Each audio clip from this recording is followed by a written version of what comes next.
하는 이런 이번 2023년 가장 첫 번째죠. 이 다이아몬드 스페셜 세미나와 워치버스데이에서 발표된 이 프로젝트 99에 대한 이야기를 안 하고는 이 클리코다운을 좀 얘기하기가 좀 어려울 것 같아요. 이 프로젝트 99, 프로젝트 100이 아니고 왜 99냐? 이거 궁금하신 분이 있으실 거예요. 그리고 이 도대체 이거 무슨 말이냐? 이 부분을 조금 설명드리기 위해서는 이 부분이 굉장히 중요합니다. 요새 사람이 몇 살까지 산다 이렇게 얘기를 하죠. 사람이 100살을 산다. 100세 시대.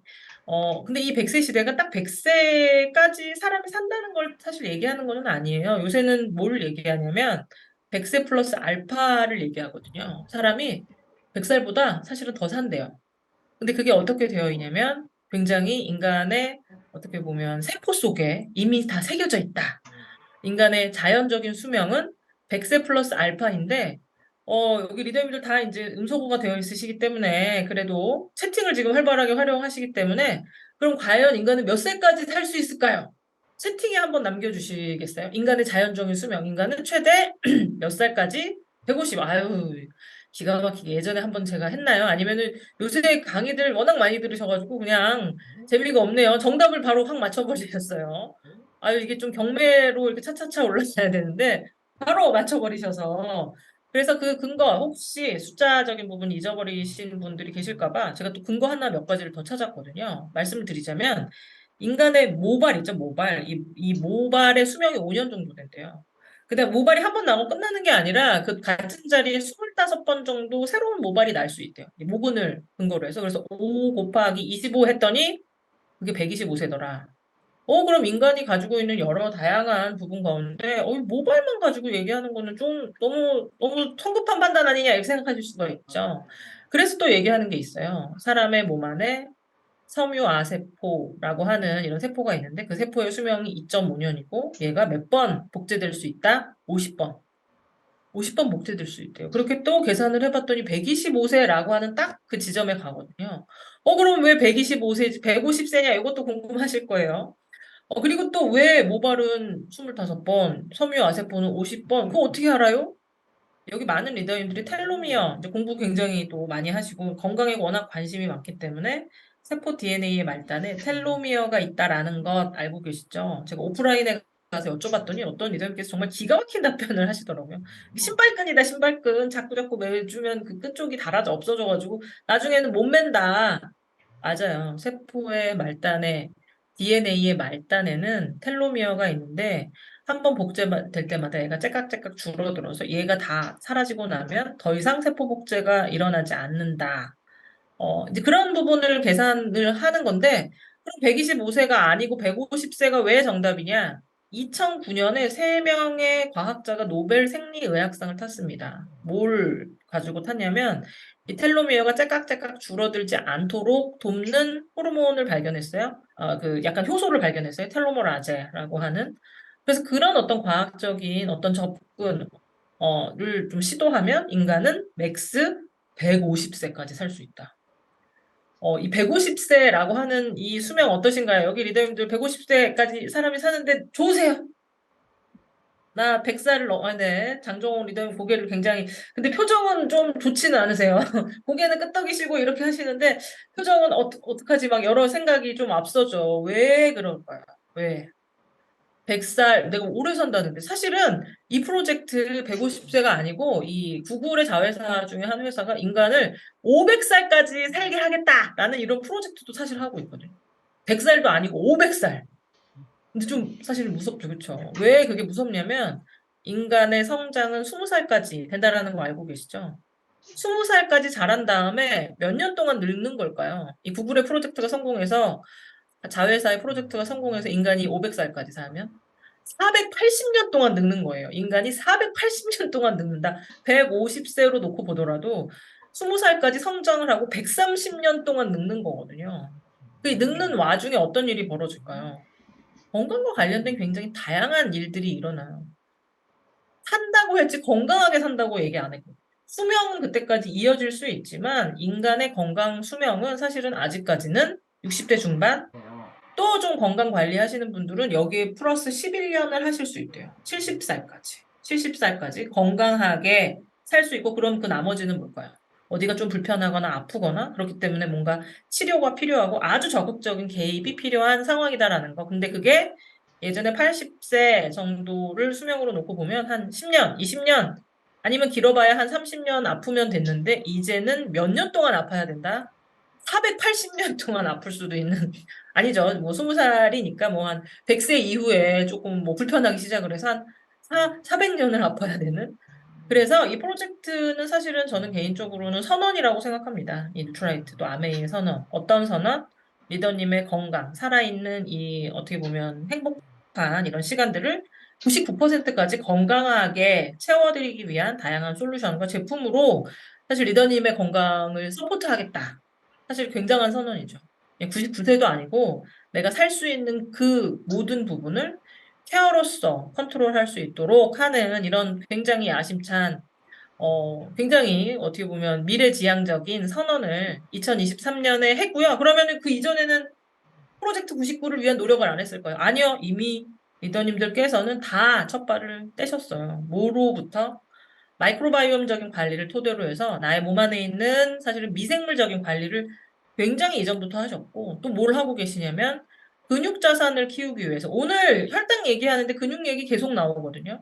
근육과 관련된 자산을 키우기 위해서 열심히 단백질 그리고 25센트 라이드 A7070 정말 열심히 하고 계시잖아요. 그래서 사실은 이 프로젝트 99는 2023년에 한 선언이지만 우리는 이 출발점을 굉장히 오래전부터 사실은 차차차차 준비하고 있고 이미 굉장히 많은 부분 궤도에 올라가 있다. 그래서 그 궤도에 올라가 있는 나의 건강을 좀 더 정교하게 챙기기 위해서 사실은 좀 빠져있던 부분 가운데 하나, 혈당 관리.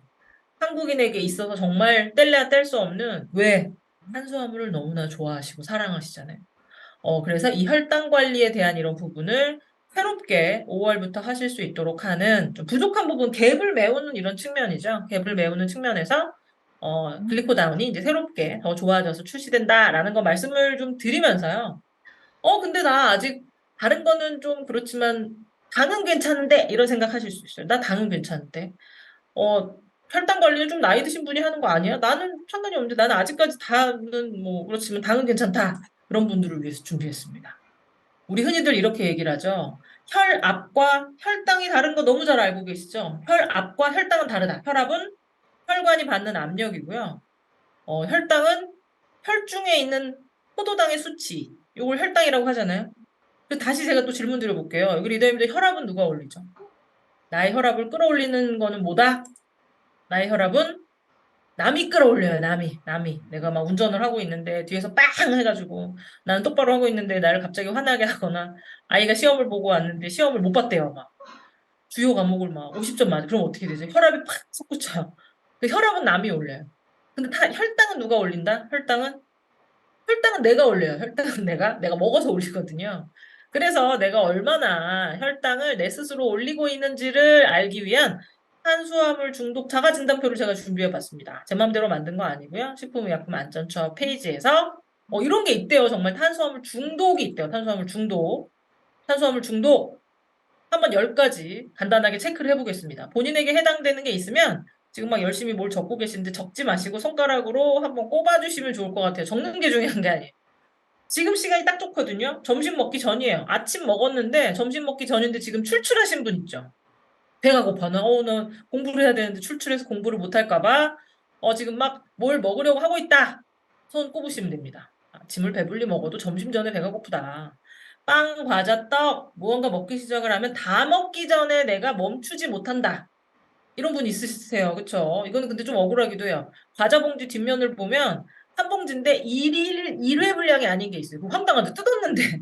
뒤에 보면 2, 3회 분량 나눠서 먹어라 이렇게 써져 있거든요. 왜냐면은 그 안에 들어있는 콜레스테롤이나 뭐 설탕의 함량이 너무 많아서 기준치 이상 넘어가게 되면 뭐 주의 경고가 뜰까봐 얘를 웃기죠. 한 봉지인데 뭐 2인분으로 나눠서 드세요. 1회 분량 몇 그램 이렇게 써놓은 게 있어요. 황당하죠. 그렇죠. 그래서 원래는 밥만 먹어야 되는데 그래서 좀 빼놨다 내일 먹어야 되거든요. 근데 그게 안 돼요. 왜?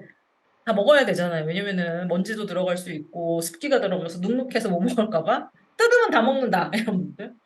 또 음식을 먹은 후에도 만족스럽지 않으신 분이 있어요. 밥 다 먹었는데 그렇게 꼭 커피를 먹으러 가자고 해가지고 그냥 그럼 또 커피만 마시면 되는데 커피만 안 먹고 케이크나 쿠키나 이런 거 옆에 있는 거 같이 주워서 같이 먹자 이런 분이 있어요. 그리고 이거 4번은 저는 좀 개인적으로 억울해요. 왜냐면 저 형제가 많은 집에서 태어나가지고 형제가 많은 집 사람들은 어떠냐면 음식이 있을 때 먹어요. 왜? 지금 안 먹으면 다른 사람이 먹을 수가 있기 때문에 일단 뭐가 있으면 먼저 먹고 보거든요. 왜 없을 수가 있으니까. 약간 그런 어떤 본능적인 게 아직까지 남아있어요, 습성이. 그래서 있으면 일단 먹고 보는. 그리고 저녁을 먹고 간식을 먹지 않으면 잠이 안 오거나 스트레스를 받으면 자꾸 먹고 싶고 지금 여기 많은 리더님 화면 켜고 계신데 테이블 인증하세요, 테이블 인증. 내 테이블에 지금 먹을 게 없다.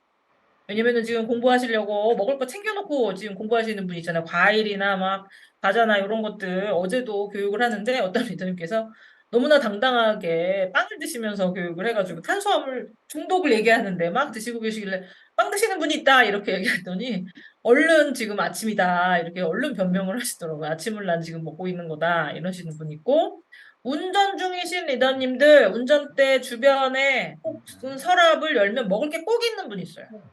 운전하다 배고프면 먹으려고 이렇게 먹을 걸 꼭 챙겨 놓으시는 분이 있어요. 탄수화물 중독에 사실은 좀 위험 요소 가운데 하나예요. 오후 5시가 되면 배가 고프고 과자나 뭐 이런 거 달달한 거 먹는 거를 상상만 해도 기분이 너무 좋고 아, 나 이렇게 하면 안 되지.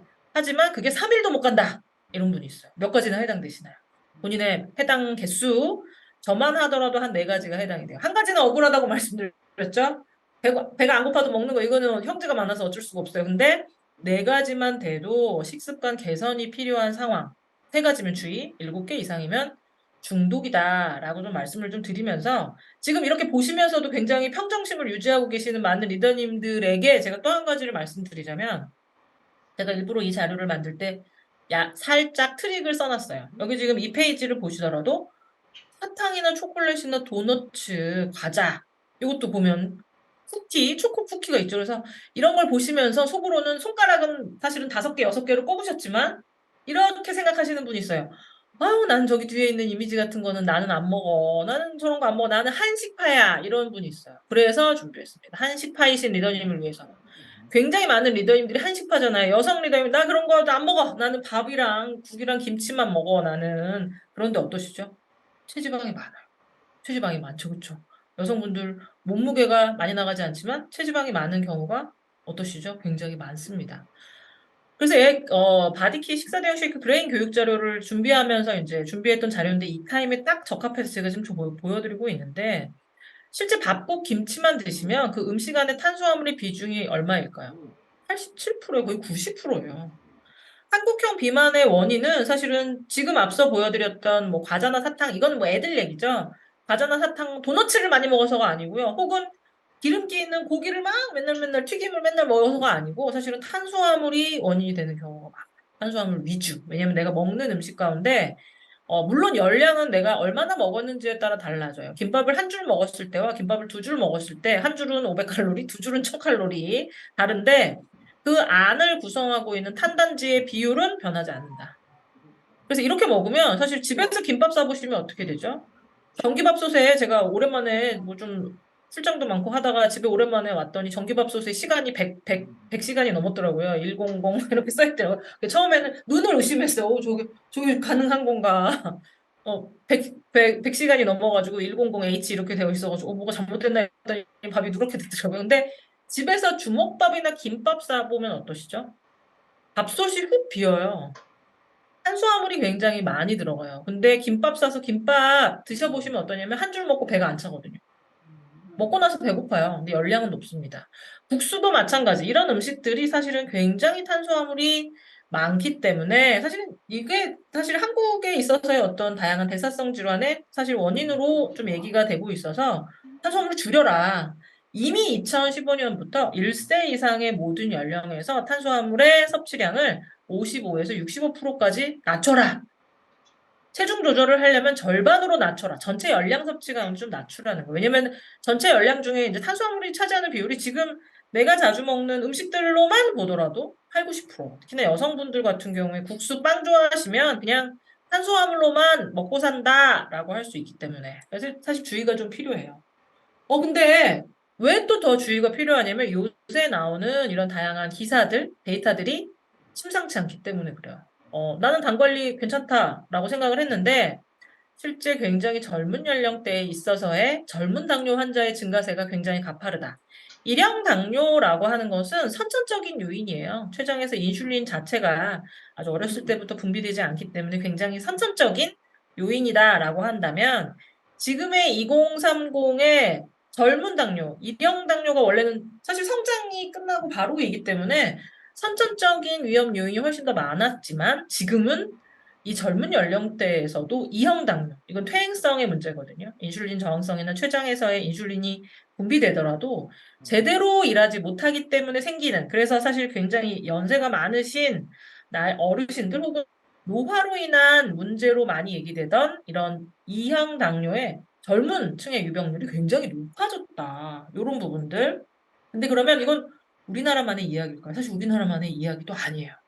내분비 계통에 굉장히 유명한 석학의 이야기를 들어보면 2명 중 1명은 숨어있는 위험군이래요. 근데 혈당 관리와 관련돼서 왜 이 사람, 이 2명 중 1명은 왜 숨어 있을까요? 숨어 있는 이유는 진단되지 않았기 때문에 그래요. 사실 이 부분이 굉장히 중요해요. 진단되지 않았기 때문에 사실은 본인의 위험성을 모른다. 굉장히 많은 사람들이 혈당에 대한 이런 부분을 제대로 모른다라는 것이 사실은 이 석학의 이야기, 또 지금 우리가 살고 있는 2022년 30대 이상 성인의 44.3%가 전 단계 당뇨다라는 이런 사실이 주는 시사하는 바입니다. 이렇게 혈당이 너무너무 중요하고 탄수화물을 이렇게 많이 먹는데 왜 당뇨를 진단하지 않고 또 혈당을 관리하지 않는 걸까? 이런 생각이 지금 얼핏 스치시죠. 그래서 제가 역으로 여기 리더님들께 한번 여쭤볼게요. 여기 리더님들 본인의 혈당을 관리하고 계신가요? 그러면 이 질문이 좀 옳지 않으면 다음 단계 질문. 여기 리더님들은 본인의 혈당을 알고 계신가요? 아주 딱 알아요! 라고 얘기하기가 굉장히 힘들다. 왜 그럴까요? 혈당을 아마 재보시기는 재보셨을 거예요. 언제 재보셨을까요? 건강검진을 할 때 재보시거든요. 그쵸? 건강검진을 할 때 재보셨을 거예요. 다른 어떤 가족력이나 이제 주변에 어떤 문제가 없으시다라고 한다면 1년에 딱 한 번, 혹은 그 건강검진이 1년에 한 번이 아닐 수도 있어요. 한 번 건강검진 때 그것도 무슨 혈당? 공복 혈당을 체크합니다. 이게 제가 좁은 방에서 지금 교육을 하고 있는데 이 습관인 것 같아요. 그냥 줌이어서 작게 말해도 되는데 하다 보면 제가 막 소리를 지르고 있거든요. 그래서 갑자기 이게 목이 갑자기 칼칼해가지고 막 목이 간질간질해서 잠깐 물을 좀 마시겠습니다. 이렇게 크게 소리 지를 필요가 없는데 이게 습관인 것 같아요. 오프라인에서 막 크게 얘기하던 게 습관이 돼가지고 갑자기 이렇게 먼지가 있어서 그런지 이렇게 목에 혹 뭐가 들어가가지고 네, 죄송합니다. 굉장히 중요한 타이밍인데 지금 갑자기 간질거려가지고 물을 먹느라고 이제 맥이 끊겼네요. 제가 하고자 하는 말은 뭐냐면 이 혈당 우리가 공복 혈당만 그것도 간헐적으로 그것도 심지어는 안 해보신 분들이 굉장히 많다라는 거. 근데 이 혈당은 제가 아까 말씀드렸잖아요. 이 탄수화물 중독과 관련된 이런 부분을 설명을 드리면서 탄수화물은 우리가 매번 먹고 있어요. 먹고 있는 음식입니다. 그래서 이 먹고 있는 탄수화물 음식이 소화를 통해서 분해되면 포도당이 되죠. 그렇죠? 포도당이 되죠. 그래서 이 포도당이 혈액으로 흡수를 통해서 소화를 거친 잘게 쪼개진 포도당이 흡수를 통해서 나의 몸에 들어오게 되고요. 그러고 난 다음에 얘는 세포의 에너지원이기 때문에 우리가 잘 알고 있는 인슐린에 의해서 세포로 이동을 해야 돼요. 세포로 이동하게 된다. 그런데 그냥 오자마자 바로 쑥쑥쑥 들어갈 수는 사실은 없겠죠. 그리고 또 한 가지 우리가 세포가 필요로 하는 만큼만 포도당을 먹지 않는다. 탄수화물을 먹지 않는다. 여기 리더님들 앞서 탄수화물 중독에서도 봤던 것처럼 우리가 탄수화물을 어떻게 먹고 있죠? 먹고 싶은 대로 필요할 때가 아니라 내가 당기는 대로 경우에 따라서는 눈에 보이는 대로 먹잖아요. 근데 우리는 뭐만 알고 있다? 겨우 공복 혈당만 알고 있다. 아무것도 먹지 않았을 때 우리 건강검진을 가는데 오늘 건강검진을 해야 돼서 내가 아주 건강한 게 잘 건강검진 결과에 나타내야 되니까 아침을 아주 건강식으로 먹고 가서 건강검진 해야지 이게 가능한가요? 아침을 건강하게 먹고 건강검진을 가시면 그날 건강검진 하실 수가 없어요. 혈액검사나 내지는 뭐 여러 가지 다양한 검사 공복으로 해야 되는 것이 많기 때문에 검진 못하고 오시거든요. 근데 이 혈당이라고 하는 것은 공복에만 혈당이 있는 것이 아니라 이제 밥을 먹으면 어쩔 수 없이 식후에 혈당이 올라간다. 그래서 지금 여기 제가 마우스 커서로 지금 보여드리고 있는데 변화하는 혈당 곡선 요걸 한번 볼게요. 요 그래프를 볼게요. 이 그래프에는 3명의 사람이 있어요. 3명의 사람이 있습니다. 아래쪽 하단에는 뭐가 있냐면 이 24시간이에요. 24시간 동안 혈당을 체크해 본 거예요. 그리고 위쪽은 세로축은 뭐냐면 혈당입니다. 혈당. 혈당의 이제 지표. 그래서 가장 첫 번째, 혈당이 조정이 되지 않는 문제를 가지고 계신 분의 혈당을 볼게요. 회색 그래프. 어떻죠? 정상 범주를 넘어섰어요. 높아요. 쭉 높아요. 근데 아래쪽 정상 범주에 있는 이 2명이거든요. 그래프가 둘이기 때문에. 이분들이 오늘 2분 건강검진을 하셨거든요. 그럼 어떻게 나올까요? 공복의 정상이기 때문에 이 2사람은 정상 이렇게 나올 거예요. 근데 한 명의 그래프는 조금 틀려요. 뭐 빨간색, 이 빨간색 그래프 공복일 때는 혈당이 정상인데요. 건강검진 잘하고 나서 식사를 하셨거든요. 그랬더니 혈당이 어떻게 올라가죠? 혈당이 피크를 치고 올라갔어요. 근데 그 피크가 어디까지 올라갔냐면 당뇨가 있어서 혈당 조정이 안 되시는 분만큼 올라갔습니다. 그래서 건강검진으로 그것도 1년에 한 번 혹은 몇 년에 한 번 공복으로만 체크를 하면 어떤 사람은 못 걸레낸다? 식후의 혈당이 굉장히 비정상적으로 올라가시는 분을 붙잡아낼 수 없다라는 거예요. 식후에 밥 먹었으니까 좀 혈당 좀 올라가는 게 뭐가 문제예요? 라고 하신다면 실제 이 혈당이라고 하는 것은 세포의 에너지원이지만 또 혈액에 사실 정체되어 있기도 하잖아요. 그러면 혈액에 뭐가 높아질까요? 혈액의 점도가 높아져요. 혈액이 끈적끈적해지겠죠. 그래서 혈액순환에 문제가 생겨요. 혈액순환에 문제가 생긴다. 좀 혈액이 끈적하니까 느리게 흐르겠죠. 혈액이 좀 느리게 흐르면 어때요? 요새같이 바쁜 시대에 좀 천천히 살면 어때서요? 이렇게 생각하실 수가 있는데 이렇게 혈당이 높아지게 되면 이제 인간은 항상성의 동물이기 때문에 체온이나 혈압이나 혈당과 같이 굉장히 중요한 이런 부분의 경우에 있어서는 정상 밴드가 있어요. 그래서 그 밴드를 넘어서게 되면 뇌가 얘를 굉장히 심각한 상황으로 생각을 하게 됩니다. 그래서 어떻게 해야 될까요? 어떻게 할까요? 췌장에 명령을 내려요. 인슐린이 지금 혈당이 높아져서 분비가 됐는데 혈당이 여전히 낮아지지 않고 높아져 있고 굉장히 비정상 범주로 넘어서 있기 때문에 췌장에 계속 명령이 떨어지는 거예요. 인슐린을 분비해내, 인슐린을 분비해내 이런 어떤 명령이 자꾸 떨어지게 됩니다. 그러면 이제 분비돼서 나온 인슐린의 입장을 한번 생각해 볼게요. 포도당을 붙잡아서 세포로 밀어 넣어줘야 되는데 그 밀어 넣어줘야 되는 애들이 너무 많아. 너무 많아. 제가 요새 사실 제가 9호선 지하철 급행 열차를 타고 다니기 때문에 그 예를 많이 드는데 여기 리더님들은 지하철 잘 안 타시죠, 그렇죠? 그래서 경험이 없으실 수도 있는데 요새 막 뉴스에도 나오잖아요. 인천 지하철 이거 거의 막 사람이 너무 많아가지고 막 숨을 못 쉴 정도로 사람이 많다. 이렇게 숨을 못 쉴 정도로 사람이 많은 그 지하철에 문간에서요. 내가 그 이주린의 입장이 돼서 사람을 밀어 넣어주는 역할을 한다고 생각해 볼게요. 사람이 막 물밀지어가지고 얘를 아무리 그 기차에 태우려고 해도 막 계속 쏟아져 들어오면 어떻게 될까요? 사실은 내 몸뚱아리 하나도 간수하기가 어려워. 누구를 붙잡아서 넣어주는 그런 입장이 아니고 내 몸뚱아리도 어떻게 간수하기 어려우니까 무서우니까 옆으로 이렇게 피하게 되거든요. 그게 어떤 상황이냐면 인슐린 저항성의 상황이에요. 인슐린이 일을 해서 세포로 포도당을 밀어 넣어줘야 되는데 이게 너무나도 물밀듯이 막 밀려 들어오니까 얘를 원활하게 밀어 넣어주기가 어렵다. 사실 포기 상황이 돼버린다. 저항성이 높아진 상황이 돼버린다. 이거는 여성 리더님들이 공감하기 가장 더 좋은 예는 방학이에요. 애들이 학교를 안 가. 하루 종일 애들이 집에 있으면서 내가 치우면 어질고 치우면 어질고 치우면 어질거든요. 그럼 어떻게 하시죠? 어떤 선택을 하시냐면 나는 안 치우겠다라는 선택을 해버려요. 왜? 치워봤자 어차피 어지니까. 그게 바로 인슐린 저항성의 상황이다. 근데 저항성은 높아져서 인슐린이 제대로 일을 못하는데 췌장에는 어떤 일이 벌어질까요? 뇌가 계속 명령을 내려요.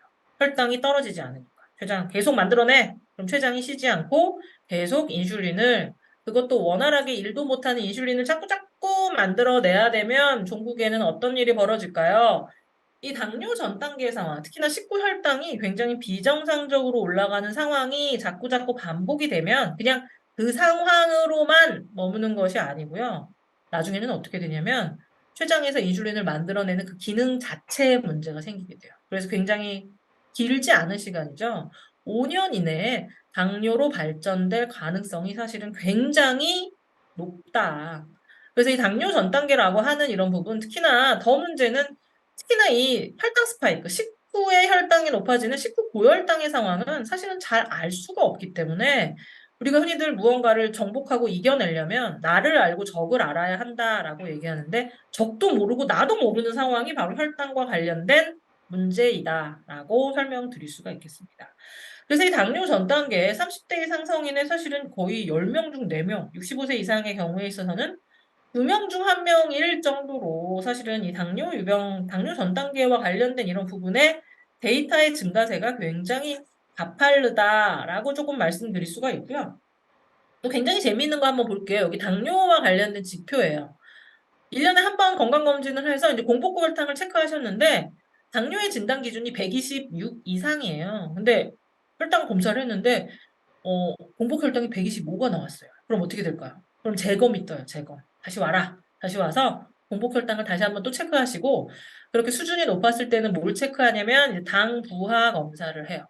포도당을 먹게 한 다음에, 식후 2시간에 당 부하를 한 다음에 혈당이 얼마나 올라가는지를 체크하거든요.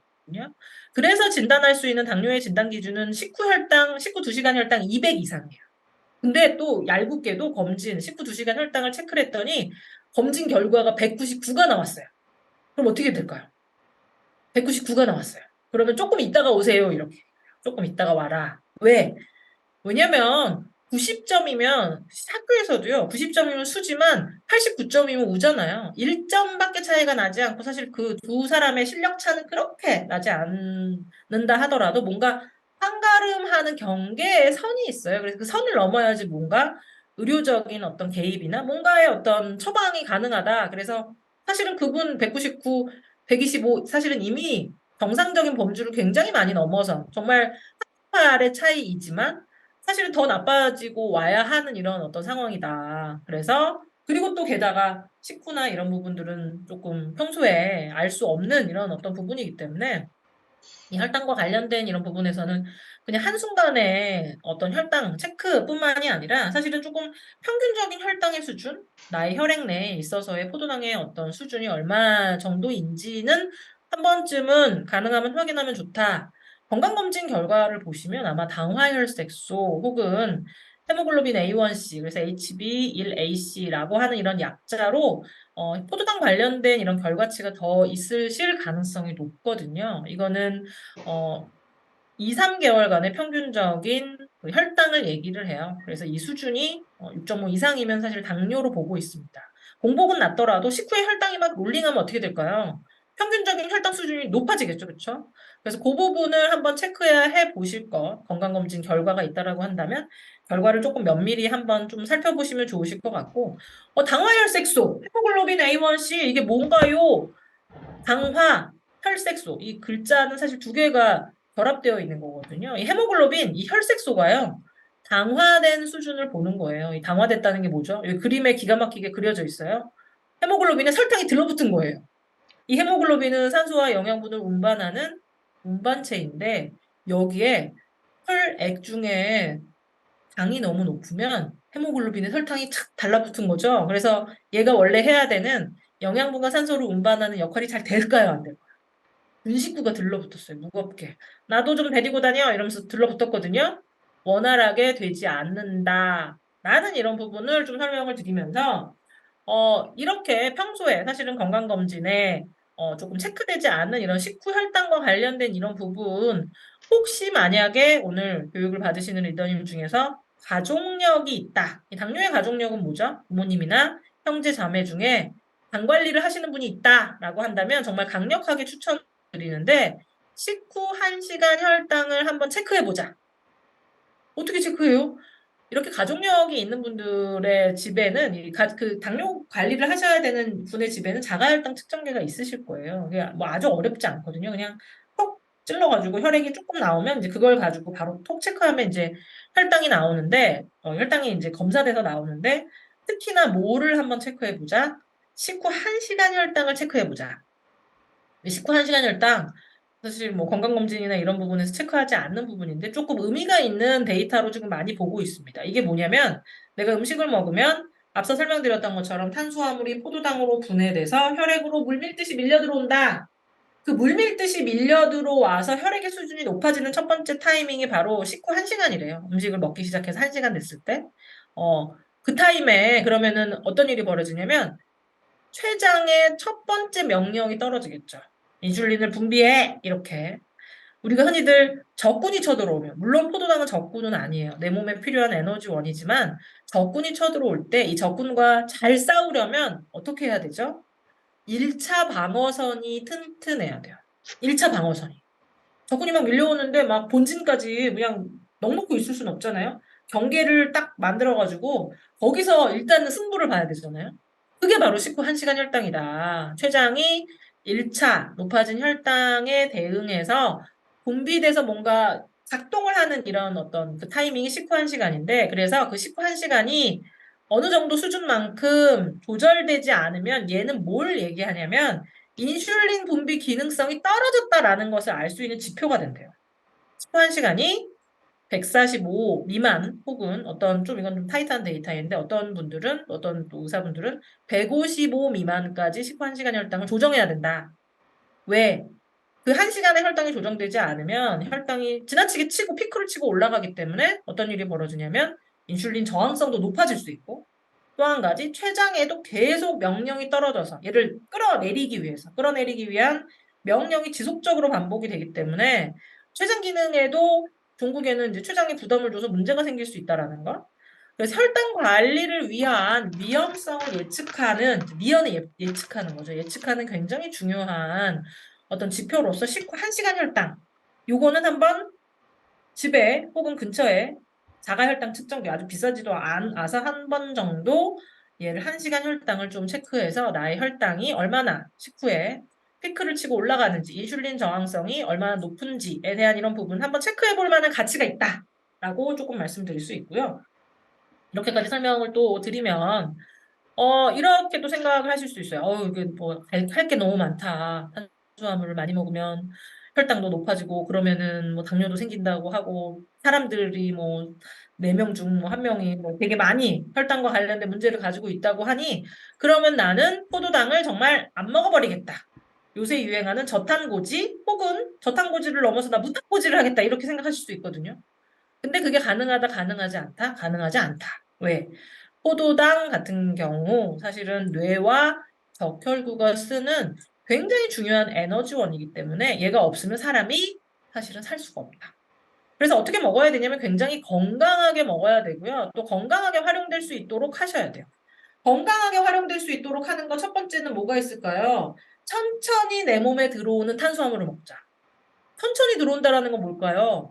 요새 먹방 프로그램이 많아요. 국수 같은 경우에 정말 잘 먹는 분들은 어떻게 하죠? 목구멍을 열고 먹거든요. 안 씹고 막 넘겨요. 목구멍을 막 그 짜장면을 뭐 몇 초 만에 먹었다. 막 이렇게 해도 탈이 없잖아요. 그거 왜냐면 이 밀가루 음식 또 빵 같은 것들, 국수 같은 것들은 쌀이나 밀을 빻아서 가루로 된 것을 다시 붙여놓은 거예요. 그래서 아주 적극적으로 씹지 않으셔도 돼요. 왜냐면 얘 물에다 오래 담가두면 다 풀어질 거거든요. 근데 나달국식 이렇게 뭔가 겉껍데기가 있는 좀 거친 음식은 어떨까요? 그렇게 목구멍으로 넘기기 굉장히 껄끄러워요. 그래서 어떻게 하셔야 되냐면 굉장히 오래 씹으셔야 돼요. 섬유질이 있는 것, 잡곡 이런 애들은 굉장히 껄끄러워서 굉장히 오래 씹어야 된다. 그리고 또 한 가지 이런 섬유질적인 조직이 포도당이 빠르게 혈액으로 들어가지 못하도록 붙잡아주는 역할을 해요. 그래서 동일한 양을 먹었더라도 혈액으로 들어오는 속도가 조절이 된다. 왜? 오래 씹어야 되고 질긴 조직이기 때문에 사실은 조금 어렵긴 하지만 좀 아셔야 되는 알파 아밀라제, 침에 있는 소화효소죠. 또 소장에 있는 알파 글리코시데이즈라고 하는 이런 소화효소가 가위로 걔를 째깍째깍 잘라야 되는데 좀 질긴 조직, 거친 조직들은 어떠냐면 잘 잘라지지도 않아요. 입에서도 오래 씹어야 되고 가위질도 잘 얘가 좀 거칠어서 잘 안 잘라진다. 그러면 혈액으로 어떨까요? 천천히 들어오겠죠. 그래서 들어오는 속도를 줄여라. 양도 줄이지만 들어오는 속도도 줄여라. 또 한 가지는 뭐냐면 굉장히 또 중요한데 얘가 들어왔는데 얘가 저장할 수 있는 저장 창고가 있으면 어떨까요? 포도당 그냥 물밀듯이 들어왔는데 얘가 저장될 수 있는 창고가 있다. 그 창고가 어디냐면 간과 근육이에요. 간과 근육. 근데 창고를 좀 키우기 위해서 나 간을 좀 키워볼까? 여기 리더님들 간의 사이즈 키우는 게 가능한가요? 불가능합니다. 물론 물리적인 사이즈는 지방을 간에다가 많이 붙이면 우리 흔히들 지방간이라고 하죠. 지방간이 되면 간 사이즈는 커져요. 그런데 복간이 넓어지는 것은 아니다. 그냥 지방이 들러붙는 거예요. 근데 근육은 어떨까요? 근육은 가능해요. 근육을 키우는 거 가능하다. 어떻게? 열심히 운동하셔서. 근데 여기서 또 생각해 보실 게 있어요. 운동을 한다라고 해서 그냥 움직이기만 하는 게 운동은 아니다. 왜? 여기 리더님들 헬스장에 가시면 여성분들이 가장 좋아하는 헬스기구 뭔지 아세요? 저도 가면 맨날 보는데 거기에만 줄이 길어요. 진동 벨트 아시죠? 배에다가 벨트 끼고 배 터는 거, 덜덜덜덜 터는 거 거기에만 줄이 제일 길어요. 이렇게 운동하는 거 막 역기 들고 이런 데는 여성분들이 안 서 있어요. 러닝머신 사이클 한다면 뭘 한다? 배를 턴다. 근데 배를 털면 근육이 생기나요? 안 생기나요? 여기 경험치 있는 리더님들 많으시죠? 배를 열심히 털었지만 오늘 가서 30분씩 털었는데 복근이 안 생긴다. 얘는 뭐냐면 그냥 팔을 털어주는 거거든요. 근데 사실은 요새 많은 리더님 중에 다리를 터시는 리더님이 있어요. 뭘 가지고 25센트 라이드를 가지고 다리를 터신다. 이건 뭐냐면 저항값을 1, 2로 만들어 놓고 자전거를 타시는 분, 저항값 1, 전혀 힘이 안 들어가요. 그냥 페달에 나의 다리를 올려놓는 거다. 헬스장에 있는 덜덜이랑 똑같다. 다리 근육을 키우려면 어떻게 하냐면 강도를 높이셔야 돼요. 25% 라이드 하면 땀이 나셔야 돼요. 땀이 나고 다리가 좀 뻑적지근한데 좀 힘든데 이러셔야 근육이 커진다. 이렇게 근육이 커지면 어떻게 된다? 저장 창고, 곡간도 커진다.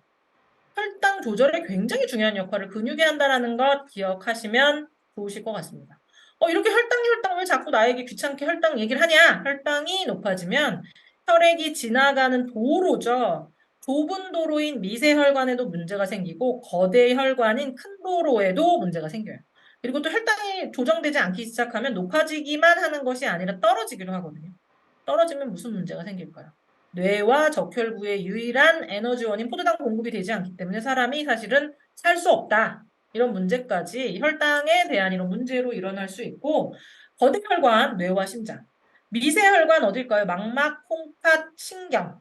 이 콩팥 같은 경우에는 당뇨의 이름이 거기서 기인하잖아요. 이 사실은 콩팥은 혈관으로 만들어진 체다라고 말씀을 드릴 수가 있는데 이 혈관으로 만들어진 체에서 하는 역할은 노폐물을 몸 밖으로 걸러내고 필요한 영양소는 재흡수하는 역할을 해요.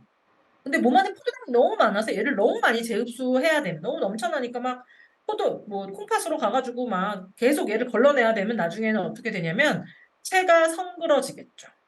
그래서 어떻게 되냐면 재흡수돼야 되는 포도당이 소변으로 빠져나가는 문제가 생겨날 수 있어요. 이 미세혈관, 콩팥을 이루고 있는 미세혈관의 문제로 생겨날 수 있고 신경계에도 문제가 생길 수 있어요. 이 신경계에도 높은 혈당으로 인한 문제로 이상하게 말초 쪽이 저릿저릿하고 따끔따끔하고 차갑고 감각이 무디다. 높은 혈당으로 인한 문제다라고 말씀을 드리면서 물론 이런 혈당적인 측면에서 내가 조절할 수 없는 요인이 있어요. 나이가 많아지는 것 혹은 유전적인 요인, 가족력.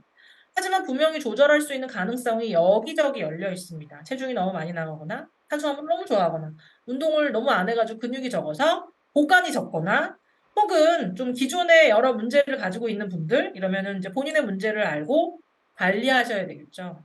이 관리적인 측면에서 사실은 이 혈당과 비만 관리 사실 굉장히 유사해요. 뚱뚱하니까 혈당이 높아지고 그 혈당이 높아지니까 뚱뚱해지는 이런 뭔가의 어떤 메비우스와 같은 이런 연결고리를 가지고 있다라고 말씀을 좀 드릴 수가 있고요.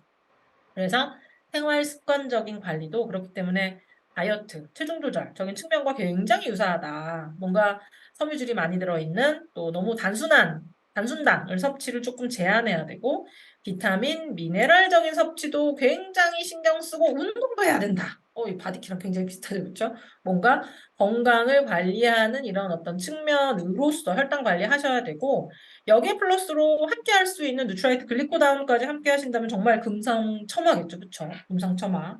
이 글리코다운, 내용 좀 한번 살펴볼까요? 이 글리코다운. 새롭게 글리코다운이 전혀 새롭게 돼서 출시된다라고 말씀을 드려도 굉장히 많은 리더님이 가장 많이 하는 질문이 이거예요. 냄새가 어때요? 이런 질문 많이 하시거든요. 왜? 이전의 뉴트라이트 글리코다운이 바로 주 원료 대두발효 추출물 토치였거든요. 대두발효 추출물. 그래서 대두발효 추출물이 이제 대한민국 사람들에게 있어서 영 낯선 향기는 아니지만 썩 좋아하는 냄새가 아니다 보니까 요 글리코다운에 이제 새롭게 출시되는 제품의 냄새에 대한 걱정을 하시는데 일단 걱정하지 않으셔도 됩니다. 주원료가 달라요. 이전에는 대두발효 추출물이었다라고 한다면 지금은 바나바 잎 추출물, 그래서 주 원료 자체가 다르고요. 기능성적인 측면, 이전에 대두발효 추출물의 기능성은 뭐였냐면 아까 잠깐 말씀드렸던 알파 글리코시레이즈, 바로 탄수화물을 째깍째깍 가위질해서 잘라주는 소화효소죠. 이 소화효소가 제대로 일하지 못하도록 막는 역할, 탄수화물 분해 억제를 누가 알파글리코시데이즈 이니비터, 바로 대두발효 추출물이 담당을 했습니다. 근데 지금 바나바잎 추출물 어떨까요? 그 탄수화물이 분해가 되지 못하도록 억제하는 알파글리코시데이즈 이니비터라고 하는 탄수화물 분해 억제 플러스 또 다른 기능을 가지고 있는데 가위가 막 얘를 막 자르는데 아무리 무딘 가위로 잘라도 한두 알은 떨어지죠. 그렇죠? 떨어질 수밖에 없어요. 그 떨어진 알들이 몸 안으로 들어와서 세포로 빨리빨리 들어갈 수 있도록 이 포도당이 들어갈 수 있는 세포의 문을 빨리빨리 열어주는 추가적인 역할을 이 바나바잎 추출물 누구? 바로 지표 성분 포르솔산이 담당하고 있다라고 말씀드릴 수 있습니다. 그래서 기능성을 살펴보면 식후 혈당 상승 억제에 도움을 준다. 여기 보시면 굉장히 어려운 말로 써져 있는데 트리프토팬이라고 하는 이런 구조적인 어떤 부분으로 알파글리코시데이즈 이니비터, 바로 탄수화물 분해 억제의 역할을 한다. 탄수화물을 째깍째깍 가위로 잘라야 되는데 이 가위에 날을 무디게 해서 좀 덜 잘라지도록 도와주고 천연 인슐린처럼 이 인슐린은 세포로 포도당을 넣어주는 역할을 하잖아요. 이 포르솔산이 효율적으로 쪼개진 포도당은 세포로 빨리빨리 들어가서 활용될 수 있도록 돕는 역할을 한다. 이 탄수화물 째깍째깍 가위로 자르는 거 무슨 말이야? 우리가 먹는 밥. 여기 보시면 요 한 알 한 알이 바로 포도당이다라고 생각을 하시면 됩니다. 이게 선으로 연결되어 있으면 이 사슬 구조가 굉장히 길기 때문에 몸속으로 들어올 수가 없어요. 그래서 소화효소가 일단은 입으로 씹은 다음에 소화효소가 얘를 가위로 딱딱딱 자르는 과정이 일어나게 되는데 이 가위에 날을 무디게 하는 역할을 바나바잎 추출물이 하는 거예요. 그러면 가위에 날을 무디게 하면 어떻게 되는데 이 끝쪽에 보시면 셀룰로스라고 하는 섬유질이 보여요. 섬유질. 섬유질도 탄수화물이었어? 섬유질도 탄수화물이에요. 근데 사람은 얘를 왜 소화하지 못하는 걸까요? 이 섬유질을 구성하고 있는 이 사슬 구조를 사람의 소화 효소는 끊을 수가 없어요.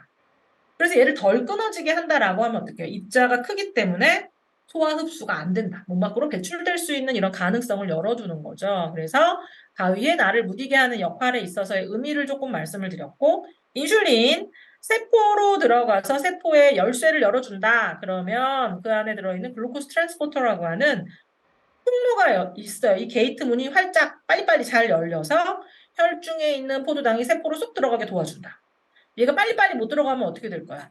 혈중에 포도당의 수준이 높아지기 때문에 인슐린 저항성이 생기겠죠.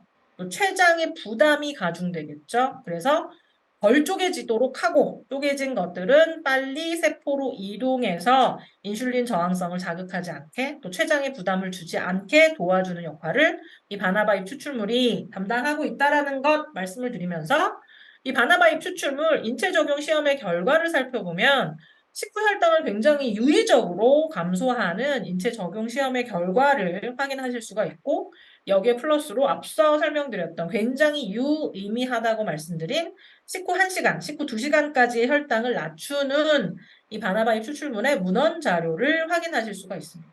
또 여기에 플러스로 다양한 비타민, 미네랄이 이 글리코다운에 포함이 되어 있는데요. 이 원활한 대사에 좀 도움을 드리고 혈당과 관련된 이런 부분으로 조금 연관성이 많은 것으로 알려져 있는 크롬의 경우에 있어서는 뉴트라이트 제품 중에서 가장 많은 높은 함량치이죠. 667%의 크롬 함량을 뉴트라이트 글리코다운이 나타낸다. 또 여기서 끝이 아니에요. 여기 플러스로 인시2라고 하는 식후 혈당 개선에 도움을 줄 수 있는 북대서양 해조류에서 추출한 특허 복합물이에요. 이 폴리페놀류의 특별한 부원료까지 인시투라고 하는 특별한 부원료까지 식후 혈당 개선적인 측면의 부원료로서 포함이 되어 있습니다. 그래서 20대부터 시작하는 혈당 관리, 혈당 감소 기능이 확인된 기능성 원료인 바나바잎 추출물을 활용을 하고 있고 누트라이트가 까다롭게 꼼꼼하게 설계한 이런 포뮬레이션에 특별한 프리미엄 인도산 바나바잎 추출물을 활용하고 있다는 것. 저희가 5월에 출시를 예정을 하고 있고요.